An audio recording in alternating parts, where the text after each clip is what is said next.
Hi, everyone. Hi. Thank you all for coming out here tonight and braving the weather.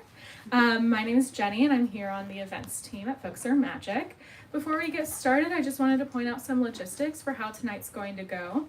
We'll be doing a hand-raised Q&A towards the end of the event, so start thinking of your questions to ask now and raise your hand when the time comes. We'll be repeating the questions back into the mic so everyone on our live stream can hear them as well. After the talk, Elizabeth will be signing and personalizing books at that alcove right next to the register that you passed. We'll point to it later down the line. And if you're joining us virtually on the YouTube live stream, we'd love to encourage you to buy a copy of The Queens of New York online using the link in the live stream description. Okay, so tonight I'm excited to introduce E.L. Shen and Jen Ung, who are here to discuss Elizabeth's young adult debut novel, The Queens of New York.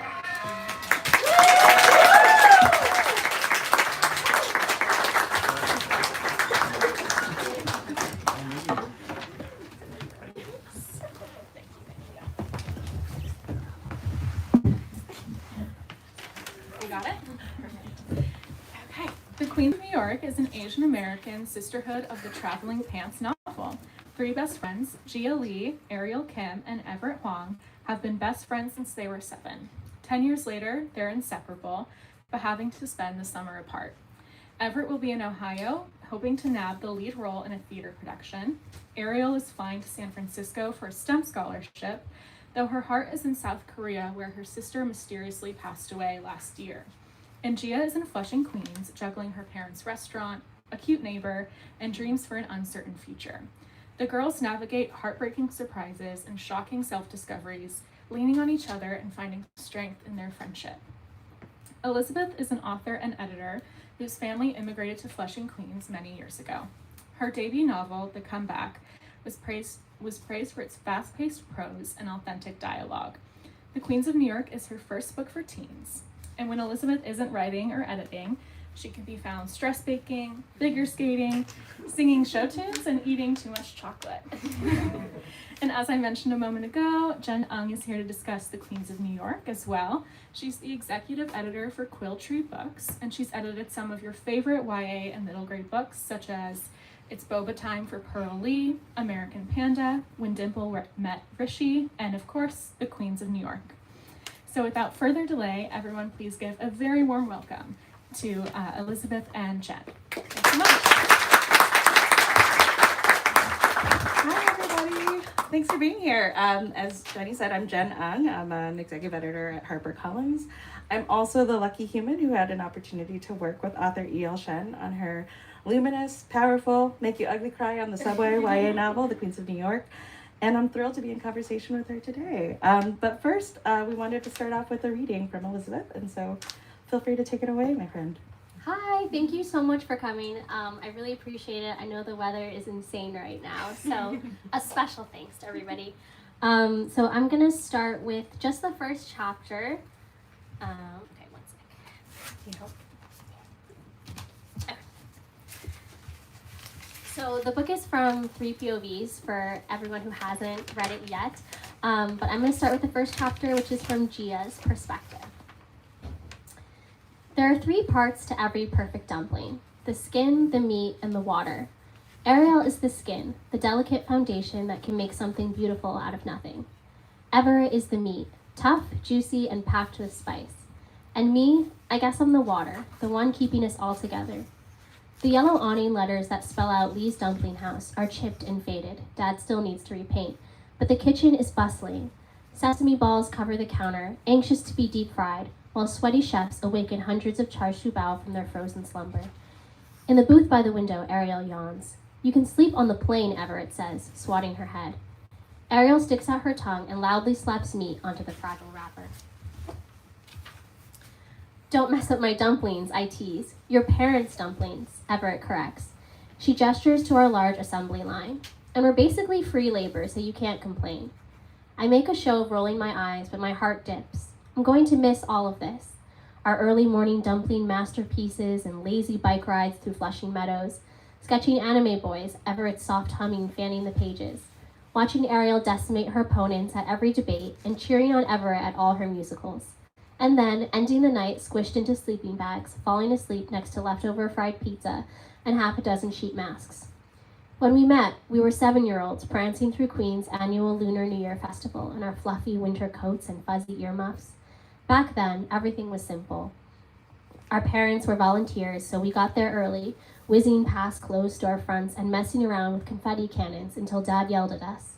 When it was time for the parade, we lifted our chins and marveled at the massive red dragon dragged through the streets by neighbors now part of something magical. 10 years later, we still feel that magic, in our city and in our friendship. Everett goes to her fancy private school in Manhattan, and Ariel naturally placed into the best public high school in Queens, so during the school year, we only see each other on weekends. But the summers are special. The summers are for us. That is, of course, until they both decided to ditch me. I want to be mad at them, but I'm not. Everett is making her dream come true. Tomorrow she'll fly to Ohio to sing her brains out at top-notch musical theater institute. And Ariel? Well, maybe she needs the time away. After Bia's accident, she hid herself in homework and Netflix and vacuums of unread text messages. All her studying must have paid off, though, because she graduated a year early and she got a full scholarship to Bristol University in California. She starts in late August, but her parents are shipping her there today for an 8-week pre-college program. I wish I could carry her through the San Francisco waves, but instead I'm stuck at home helping Mom and Dad with the restaurant until the heavy Queen's air thins and the leaves ache for change. As if Everett can read my thoughts, she nudges my shoulder, her hand still pinching dough folds. We crane our necks towards Ariel, who has stopped spooning meat and is staring out the window with wide, glassy eyes. The rising sun streaks her pale cheeks. Even though she's here with us, I know she's somewhere else entirely. Everett stencils a question mark into the flour, and we play our daily game of who should bug Ariel first. I shake my head, and she relents. Placing her finished dumpling on the platter, she clears her throat. You okay, girlie? Ariel snaps toward us and immediately grabs a wrapper. Oh, she says, sorry, didn't mean to stop our production train. Her smile is Barbie doll plastic, a look she's mastered since last fall. Light begins to flood the restaurant. 75 dumplings stand at attention, like little boats that might float away with Ariel into the Pacific. You know, I whisper, reaching across the table to touch her sleeve. Bia would be really proud of you. But Ariel won't look at me. Yeah, she says. And then standing up abruptly, Mrs. Lee, we're all set here. My mother comes out from the back in her cashmere sweater and tan slacks, permed curls grazing the nape of her neck. As hostess, she always tries to look professional, even if that means wearing her one good sweater every single day. Buying another would be long fate. Money exists to pay the bills. Riches, Mom always says, are merely a dream in the night. Now she nods approvingly at our dumplings. Not bad. Maybe you'll all work here one day. She's joking, but heat crawls up my neck and prickles my ears. This is my future, I know, but not Ariel's or Everett's. Ariel wipes her hands on a cloth napkin and pushes the platters forward. Nowhere else we'd rather be, Mrs. Lee. She glances down at her phone and then back at us, lips drawn tight. Time for you to go, isn't it, I say? Ariel nods, shifting out of the booth. Everett is already weeping, silent tears trickling down her chin. As we walk to the front entrance, Mom dashes for the tissues, crushing them in her palms before flinging them towards Everett. Crying is my mother's least favorite activity, followed by goodbyes. Good luck in California, Ariel, she says, hurrying to the back, trays of dumplings folded between her arms. I crouch behind the counter and pull out 3 large suitcases. We'll text and video chat all the time, Ariel promises, and email. Ooh, email, Everett gushes, like we're old-fashioned and writing letters to each other. I like it. Okay, I say, every day? Ariel can't even answer her messages every day when she's home, Everett sniffs, and then realizing the weight of her words, swallows hard. But Ariel doesn't seem to notice. Hey, she laughs, have gotten better. Every week, I amend. Okay, the girls agree. Every week. Everett throws her arms around Ariel's waist, squishing her small frame. Help, I can't breathe. Everett is unyielding. Meet lots of cute guys for us, okay? Oh, for sure. I'll just ditch all my classes for college boys. That's my girl.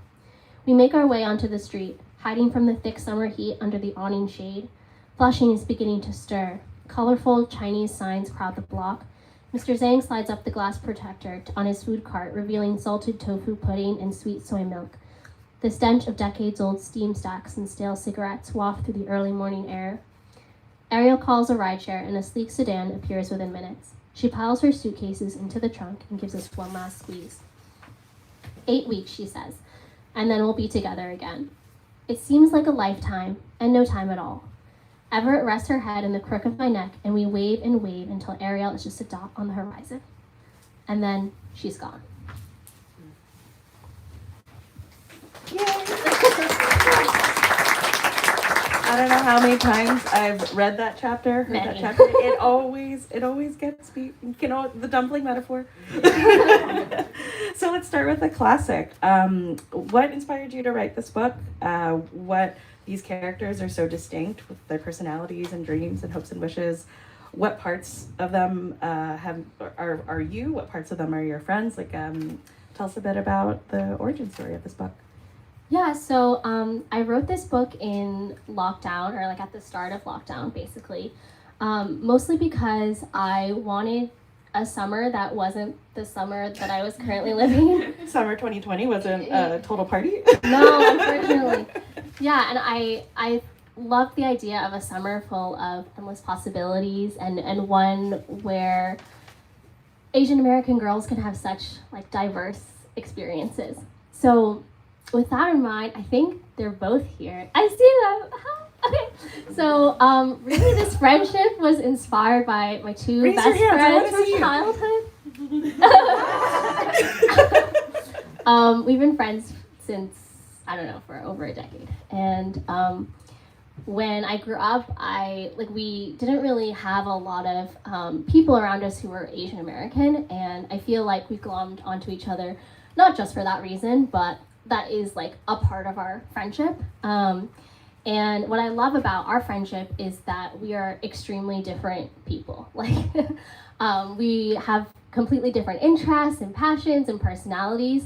And yet we've stayed friends for maybe 12 to 15 years. And I think that that's what I love about Ariel, Everett, and Gia, is that they are so different and they each have their own personal traumas and life experiences and personalities and hopes and dreams for themselves, but they also are so close to each other and they can support each other through those things despite the distance. And that to me was really important, to show that diversity of experience and diversity of emotion. Absolutely. And something I think you do particularly well in the book is capture a sense of place. Like, I could feel the rumble of the subway tracks and like the kiss of like an ocean breeze and like the humidity of like an Ohio cornfield. And so I wondered if you could speak a bit about the research you did into this aspect of the book and what role you think setting plays in these characters' journeys.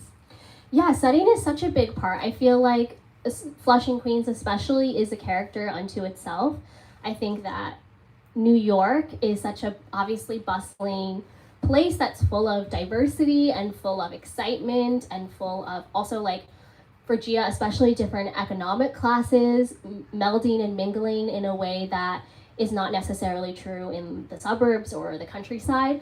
And so taking the girl out of New York really does impact like their own journeys. Mm-hmm. And so, for example, you know, for Everett being in Ohio, obviously that experience where she's in a theater camp where she thinks like all her theater dreams are going to come true and she's going to continue to shine. It's very different in Ohio than it is for her in New York. And so I really liked the setting of Ohio because I've been there before, but also because there's this sense of like the humidity and the tall corn and all of that. There's so much corn in There's the so book. much corn. So much corn. Yeah. It kind of gives this sense of like claustrophobia and like you can't get out and everything is bigger and stronger and taller than you and it's closing in on you. And so that was really important for me to capture.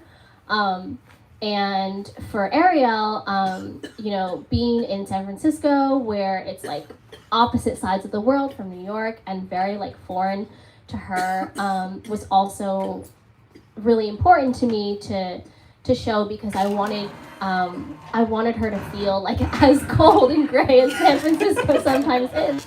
And then, no spoilers, but as okay, when she goes to South Korea. Spoiler alert, sorry. I wanted that to seem like so much more exciting and like blue and beautiful to her. And of course for Gia, you know, being in that New York setting was really important because she feels very ironically stuck in a place that most people go to like experience life and like find their dreams, and she's like, I just want to get out of here. I hate it here. I don't want to work at my parents' restaurant. And so breaking out of that while at home was really important for me to show. And I wonder if you could talk a bit more about Flushing and what you just pay such beautiful homage to it in this book. And I know that that's a place where you spent a lot of time in your childhood, and I wondered what you felt it was about Flushing that made it so right for this kind of story. Yeah, so I chose Flushing for many reasons. First of all, it tends to be like an Asian American enclave, so I feel like that to me was a no-brainer in many ways. It is some place that I'm very familiar with. My grandparents immigrated to Flushing, so I spent a lot of my childhood there, and like didn't really know a lot of New York. I just do like you do Main Street. This is their apartment. Roosevelt. That's Yeah. it. And like, so it was really important for me to write from a place, of course, that I knew.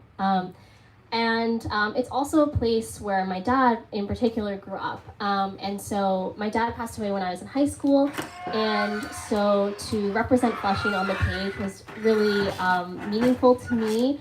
And something that I love is that the Unisphere, which is like this giant globe, if anyone hasn't seen it, inside Flushing Meadows Park.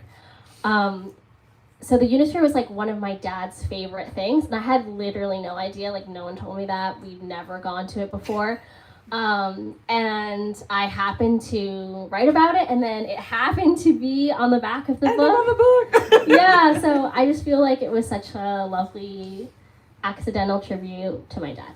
And all the credit to art director Erin Fitzsimmons for this beautiful package. It's truly gorgeous. I can't. Yeah, and she had the vision to put the globe on the back from the very beginning, and so props to her and the artist for that.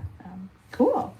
Well, moving on to another question. So this book draws fairly heavily to Sister of the Traveling Pants. You know, I think we've talked about this many times. The book is iconic, probably very formative for both of us as teens.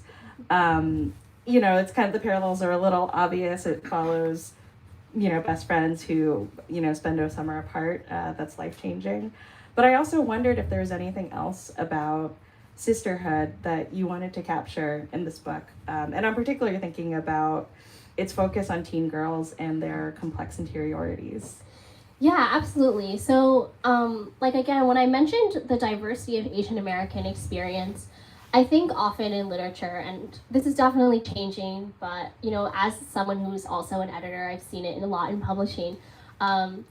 We love to write about and read about trauma, and specifically trauma about people of color that is maybe sometimes made for wider audiences.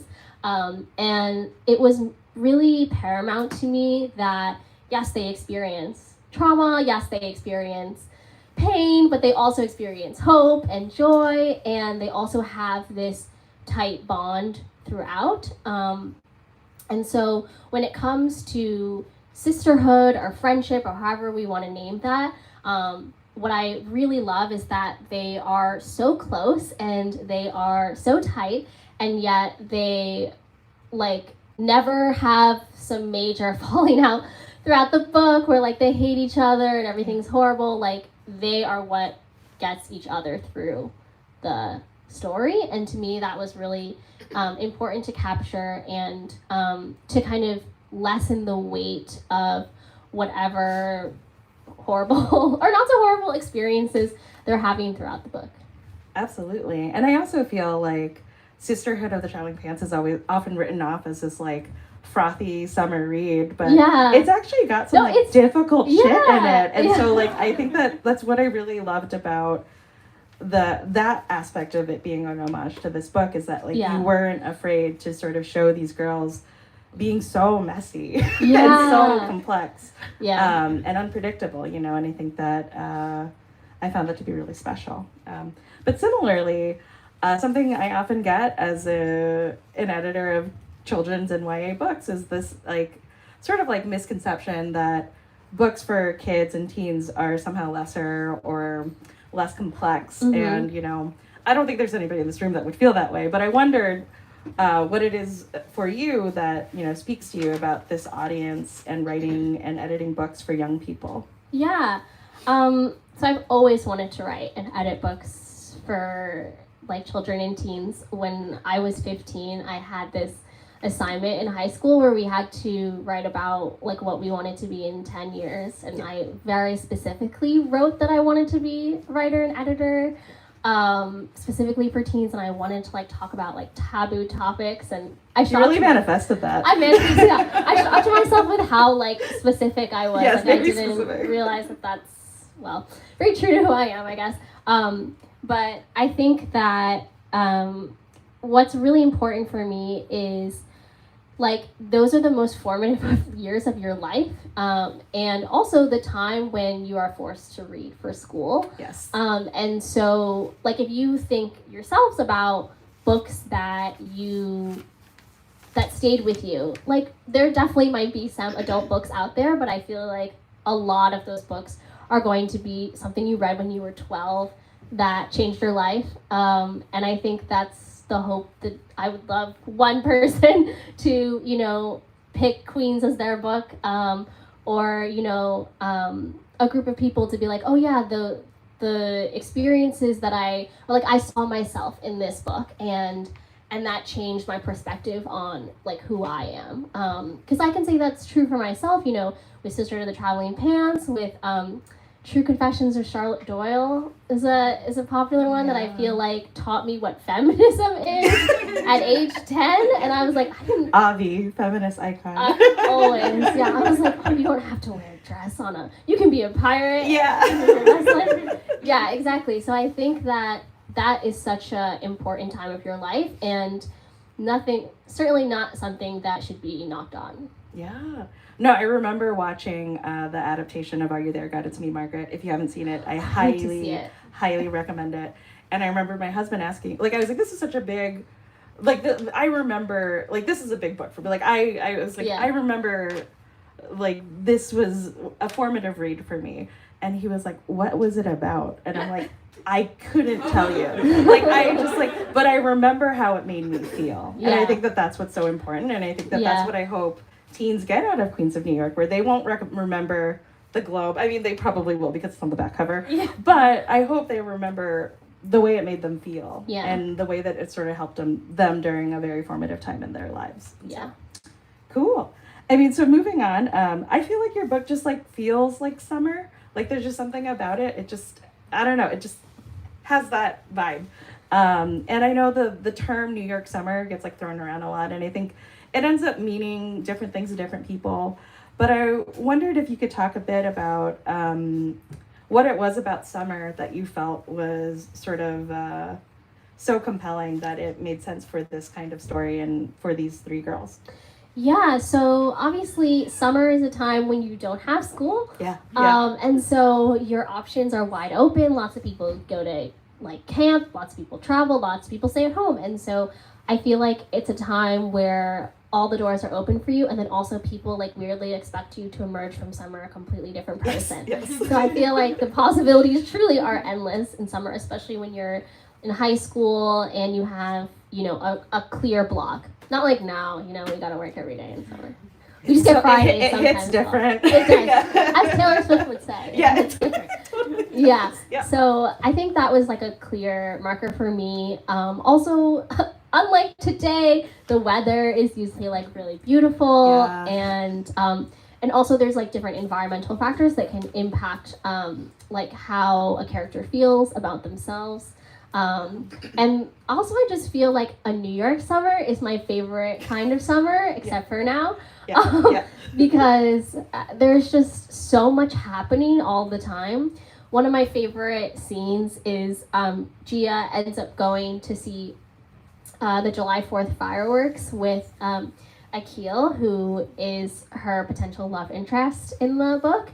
And they are standing outside of Citi Field. So they're not even in Citi Field. Like, she's not going to pay to go see fireworks. Yeah.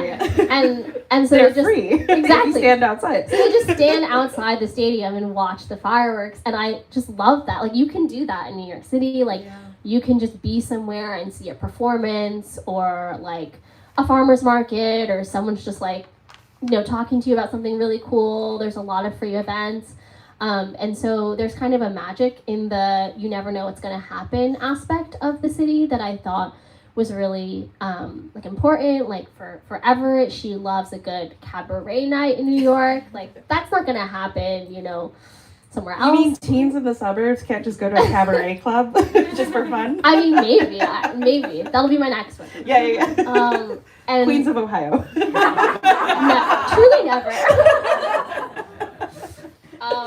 As someone who's spent a good deal of time in Ohio, yes, that will not be my next one. Yeah, thanks. Is this the pitch? Never.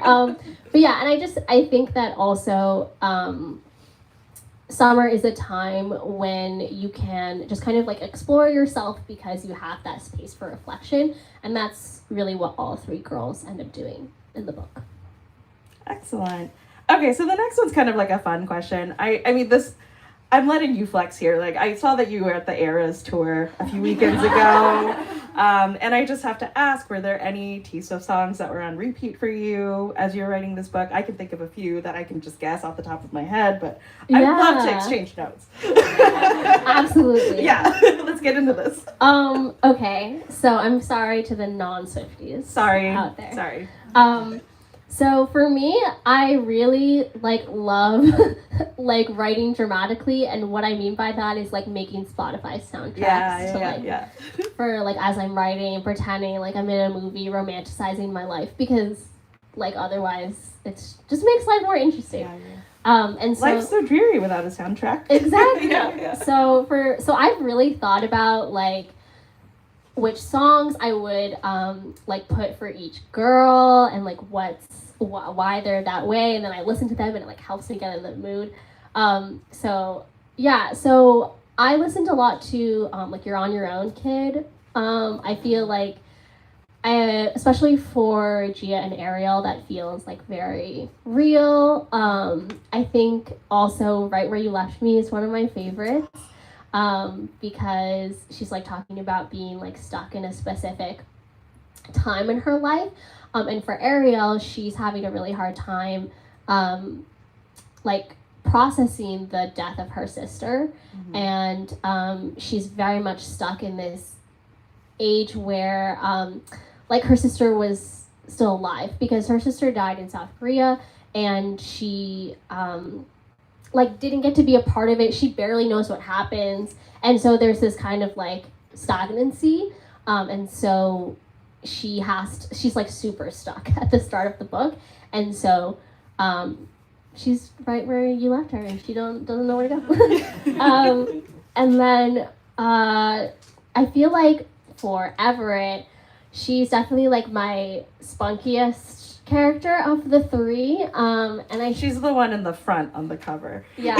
That's kind of smirking. Yeah, with this nose ring. Yeah, she's got the attitude. And so for her, I think there are so many good songs for her. I feel Cruel Summer is a good one. Yeah. Because it's upbeat, it's vibrant, but also she's not having a good time in Ohio. She's screaming the bridge. Yeah, absolutely. Which I did, by the way. Yeah, absolutely. Yeah. You can't not scream the bridge when it comes up. I know. Yeah. And so I think Cruel Summer was one that I definitely listened to a lot.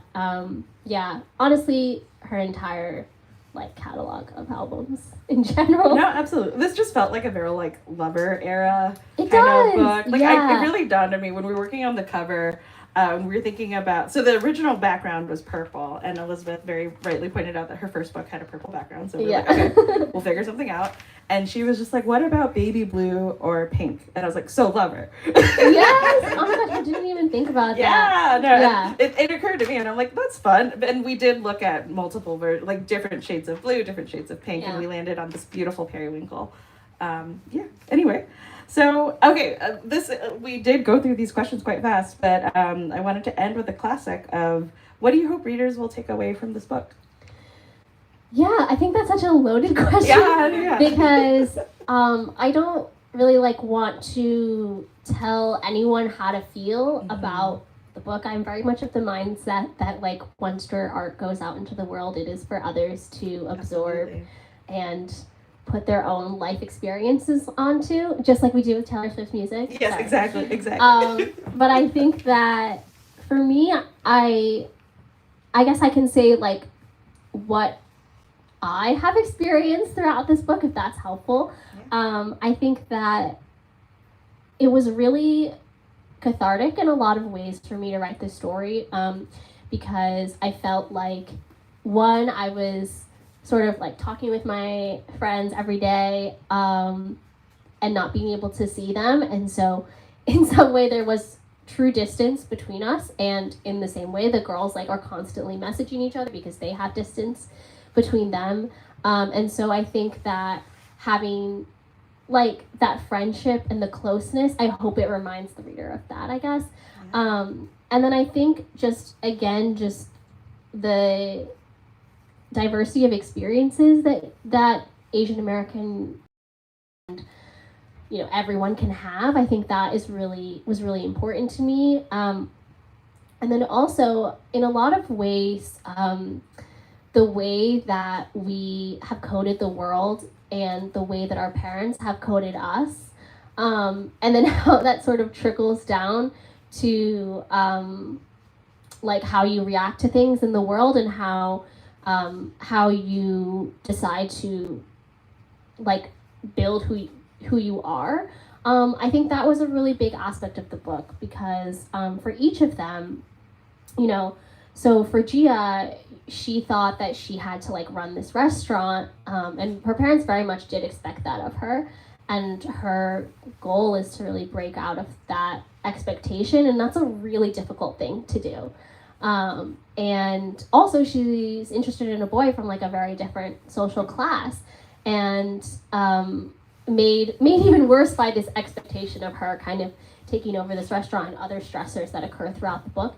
And so I think that it's such an enormous hurdle she has to cross, really coded by the experiences she had, and the expectations from her parents. And then for Everett, I think that she had the almost opposite experience. She has created all of these expectations for herself, and these expectations, she goes, in my mind, she goes to a LaGuardia or type school. She's the star, she's always the lead, everyone loves her, she's so sure she's going to be on Broadway, and then she experiences such a toxic environment that is very insidious and not overt, no one's calling her a slur on the street, you know what I'm saying?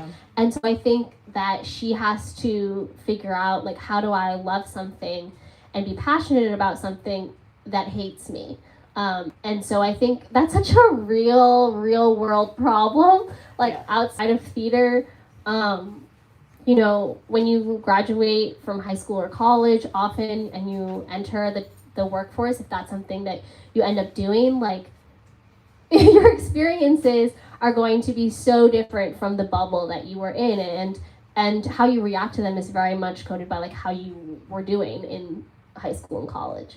Right? I was gonna say that I think Everett, if we're talking about which of the girls I related to most in my I feel I've been each of these girls at some point in my life, but I feel Everett the most, because she's navigating these toxically white spaces. Sorry, publishing. Sorry, but trying to find meaning in a world that doesn't love you and isn't built for you. And exactly. I think that something I found really meaningful in our editing process was unpacking that as both I know an author that was of definitely color. the hardest part to do. Where I'm just no, I mean it's even more insidious than that not only is she being asked to portray, I mean I'm spoiling the book now, but not only is Everett being asked to portray this caricature, it's the only way that these theater people are able to imagine her, because she's Asian. And I think that is something that fighting against the boxes that people place against you is something that I think we both deal with in our day jobs, in your writing career. And I found that really meaningful. And I think the ending was, I felt, the hardest part to land. Yeah. Where it was just like, we're not going to fix racism. Right. You can't just be like, oh yeah, and she magically dismantled the system. Exactly. And we live in a utopia. Like, that didn't happen. No. But like, where we landed, I felt like that happy medium of offering hope without sort of like glossing over how difficult this is and how real it is. Yeah, exactly. I think that to me it was like super, as I mentioned, difficult to write because it hit so close to home, and so like it was hard for me to disassociate my feelings from like her character arc and what needs to happen in the book. But I think that I'm hoping that the ending and the lack of closure but hopefulness of the situation is hopeful for people in similar situations, whether that be in theater or publishing or something else, because you know that like insidious racism is pervasive throughout every industry and every part of anyone's life. And then I think that for Ariel, like similarly, she has to, her parents like kind of expect her to be perfect, and she has achieved that, you know, like at the start of the book, she's valedictorian, she's about to graduate early, she, like on paper, she checks every box, and her sister, who died, very much did not check those boxes, and so it's really about like finding what does success look like to her, you know, she's achieved the stereotypical, especially the stereotypical like Asian American success, right? Immigrant family success, but she kind of has to dismantle everything that she knows and figure out like what it actually is personal fulfillment.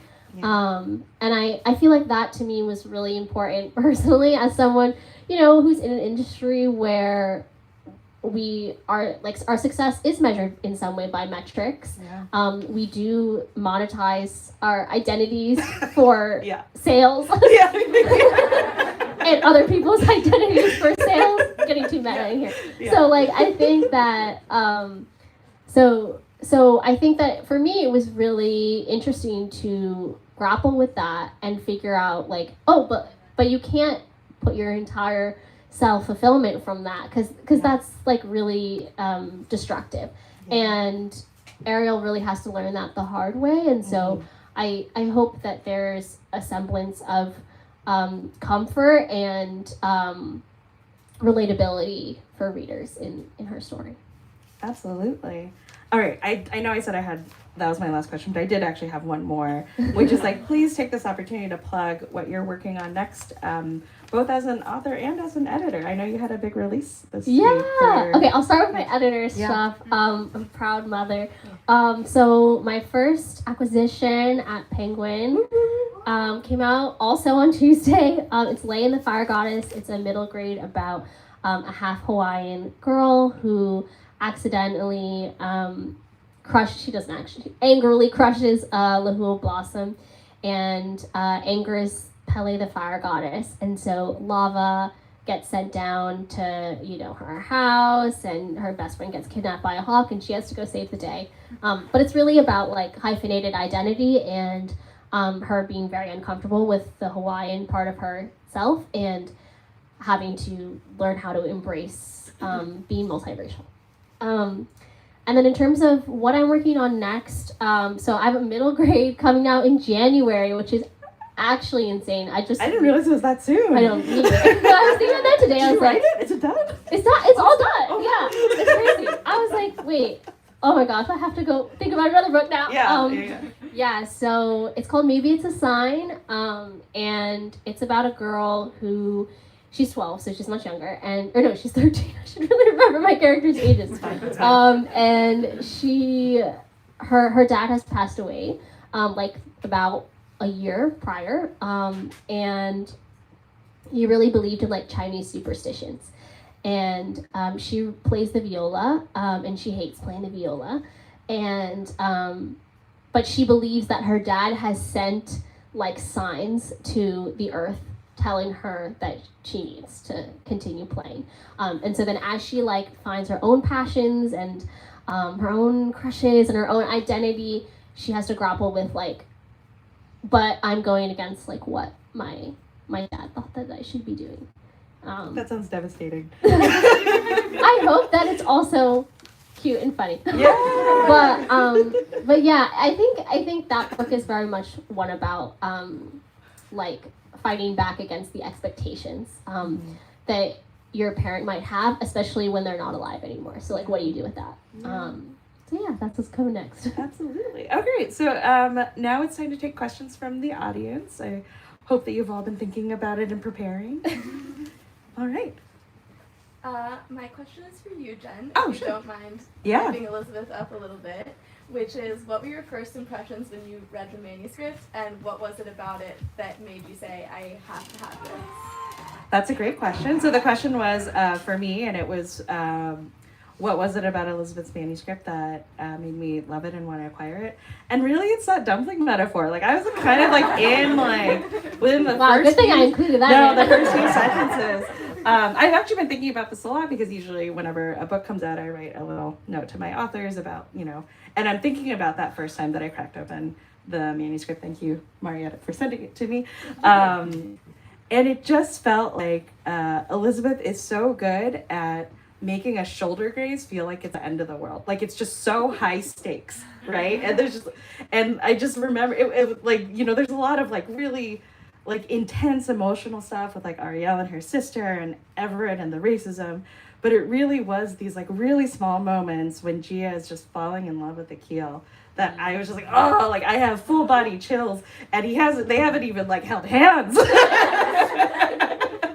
And so I was on board immediately, and I remember reading it within a few days and sending it to my boss, and she read it within a few days, and we're like, and she also, Elizabeth, interned for my boss way back in the day, so she's like, we must have this, because I wanted to hire Elizabeth for my team, and that didn't work out, and now here we are as my author. Really a full circle moment. A really Could not full have circle predicted moment, that yeah. back in 2016.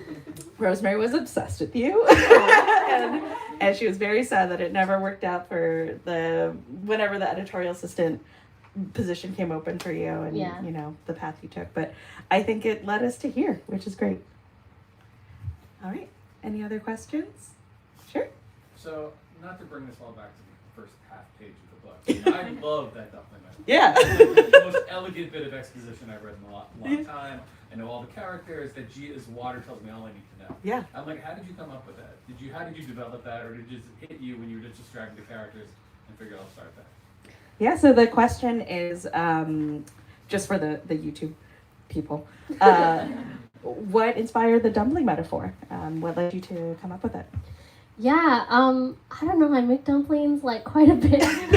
I think that I felt like I wanted to start with a metaphor because I think that it really, because there were 3 POVs, you really want to make sure that like each girl is introduced immediately, so you don't think that the book is just from one perspective. Yeah. So that was key to me. I was like, I know I have to start with something about each of the girls. Like, how am I going to do that? I can't just be like, and my best friend Everett does theater. I mean, I could, but maybe then you wouldn't have bought it. Yeah, no. And so I think dumplings was the natural choice, just because, obviously it's a very popular food, and also I think that what I love about dumplings is that they're very simple to make, but they contain very different ingredients. Like seriously, I think it's kind of weird if you think about it that you just take water to like. I never considered water the third ingredient, so I remember reading that first line being like, there's only 2 ingredients in this dumpling. And so it felt mind-blowing. Yeah. But it's so important, it's crucial. Exactly, and it's something that you like use all the time, and like you don't think that it can hold everything together. And so I guess I was fascinated by that idea also. And then honestly, like the girls fell very neatly into those categories. Yeah. I feel like they each represent those things very clearly. All right, any other questions? Grace. Hey guys. Hi. Elizabeth, can you talk about a you're really proud of, or like a moment in the book, either from a craft perspective where it just like came out perfect and you just love that piece.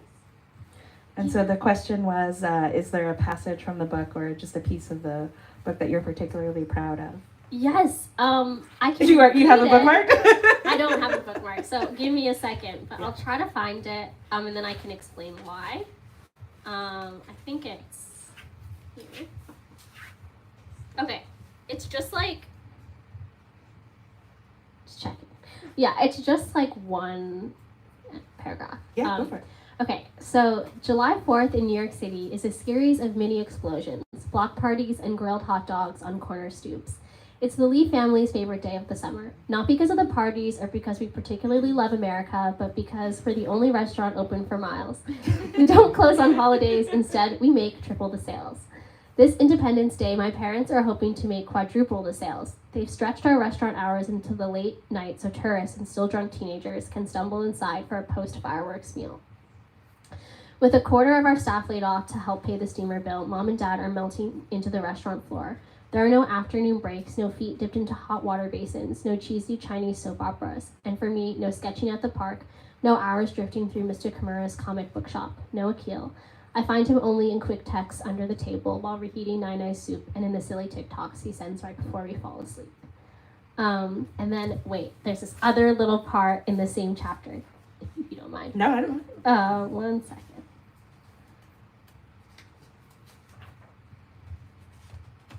Okay. So this is basically in this chapter,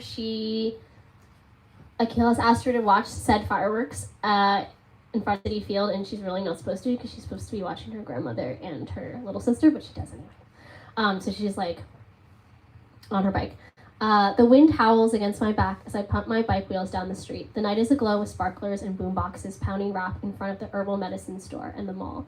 Even Mr. Zhang, whose food cart has long closed for the night, peels an orange from his balcony and bops along to the music. Flushing is a neighborhood of immigrants celebrating the America they are so desperately trying to sink their teeth into.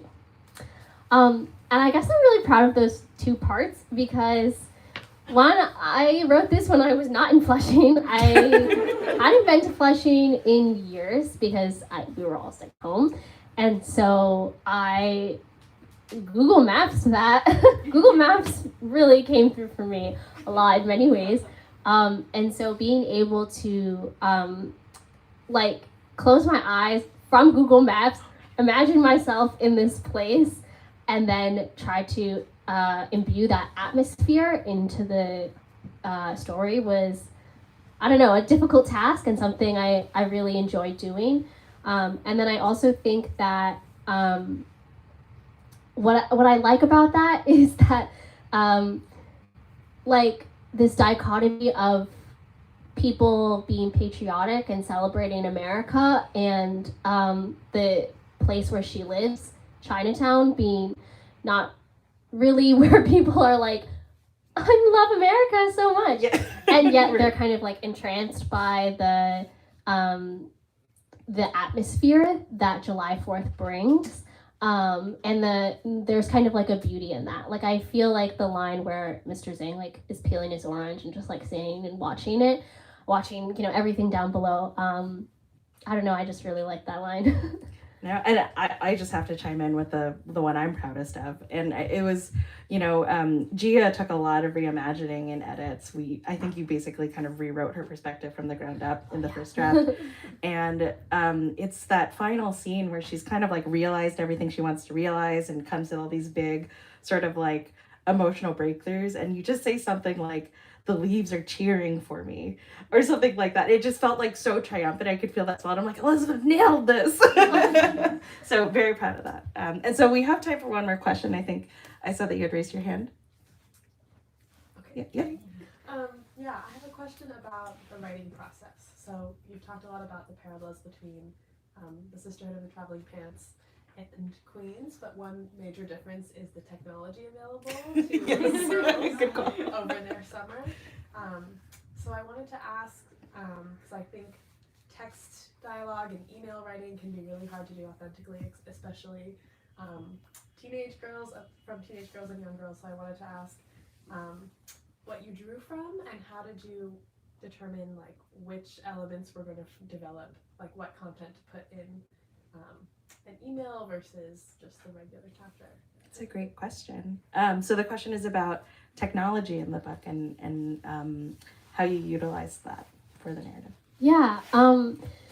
So I knew that they had to like stay in touch because otherwise their friendship would not feel genuine. And so I also wanted to have emails specifically in there because a text can always convey the same amount of information and emotion that an email can. But also I'm like, do people really email that much? No. So I had to be like, especially because they're in different places in different time zones, it had to feel like authentic that they would choose to email. In addition to all the other things they're doing. So when I was revising, I had like sticky notes out where I would put like, okay, all the narrative sticky notes are like chapters are in blue, and then all of the texts are in pink. And then I would look at them and be like, okay, they talk maybe once every 3 chapters, once every other chapter.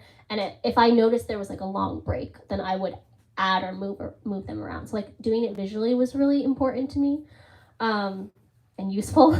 And then I think that in terms of like the language itself, so for the text messages, I guess I'm like a zillennial, so yeah.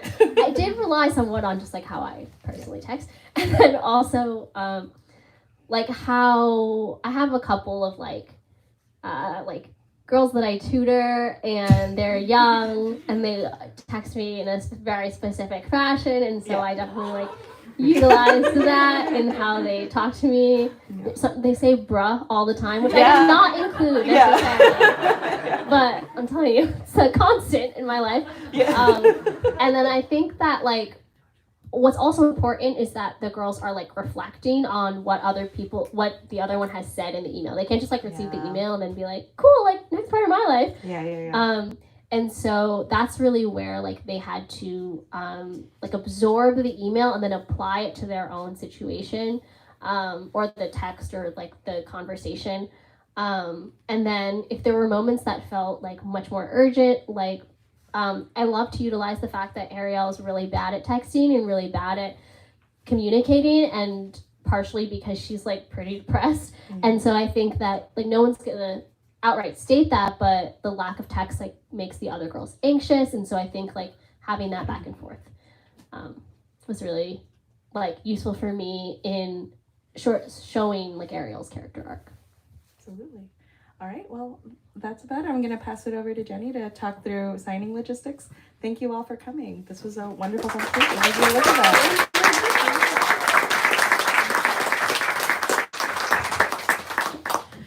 Okay, everyone, thank you so much for coming out tonight, and thanks to everyone who asked questions. We have copies of The Queens of New York for purchase at the register, along with branded stickers and chopsticks. If you didn't get them when you came in, we'll be happy to give them to you now.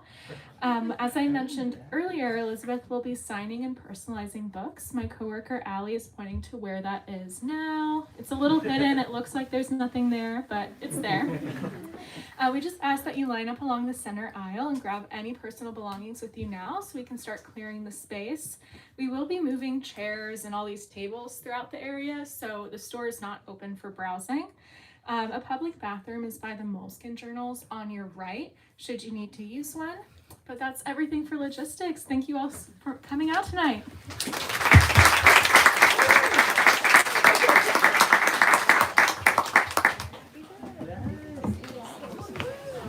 Are you the boyfriend? I'm Jen. Oh, hi. I'm tired.